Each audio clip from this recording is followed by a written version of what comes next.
আলাদা আলাদা মামলায় ২৪ দিনের রিমান্ডে পাঠানো হয়েছে সাবেক আইসিটি প্রতিমন্ত্রী জুনায়েদ আহমেদ পলককে। এছাড়া ফের রিমান্ডে পাঠানো হয়েছে আওয়ামী লীগের বেশ কয়েকজন নেতা ও পুলিশ কর্মকর্তাদেরকেও।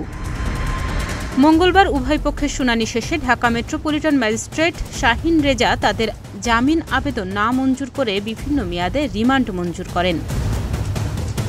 আদালত সূত্র জানায়, যাত্রাবাড়ী থানায় করা ইমন গাজী নামে এক ব্যক্তি হত্যা মামলায় ৭ দিনের রিমান্ড দেয়া হয়েছে জুনায়েদ আহমেদ পলক, সাবেক সমাজ কল্যাণ মন্ত্রী ডাক্তার দীপু মনি, জাসদ সভাপতি ও সাবেক তথ্যমন্ত্রী হাসানুল হক ইনু ও বাংলাদেশ ওয়ার্কার্স পার্টির সভাপতি ও সাবেক মন্ত্রী রাশেদ খান মেননকে।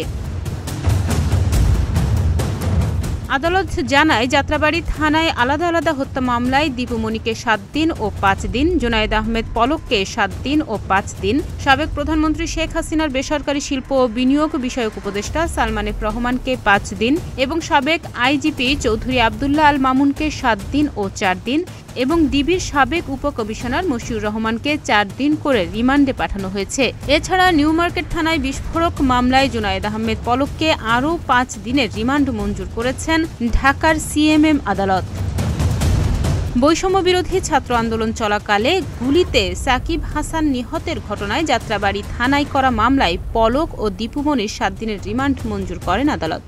এছাড়া ইমন হোসেন গাজী নিহতের ঘটনায় যাত্রাবাড়ী থানায় করা মামলায় দীপু মনি, পলক, রাশেদ খান, হাসানুল হক ইনুর ৭ দিনের রিমান্ড মঞ্জুর করেন আদালত। অন্যদিকে মাহমুদুল হাসান জয় নিহতের ঘটনায় যাত্রাবাড়ী থানায় করা মামলায় পলক, সালমান এফ রহমানের ৭ দিনের রিমান্ড মঞ্জুর করেছে আদালত। রফিকুল ইসলাম নিহতের ঘটনায় যাত্রাবাড়ী থানায় করা মামলায় মশিউর রহমানের ৪ দিনের রিমান্ড মঞ্জুর করেন আদালত। নিউ মার্কেট থানা এলাকায় মাজিদুল হত্যা চেষ্টা মামলায় পলকের ৫ দিনের রিমান্ড মঞ্জুর করেন আদালত। ডেস্ক রিপোর্ট, প্রতিদিনের বাংলাদেশ।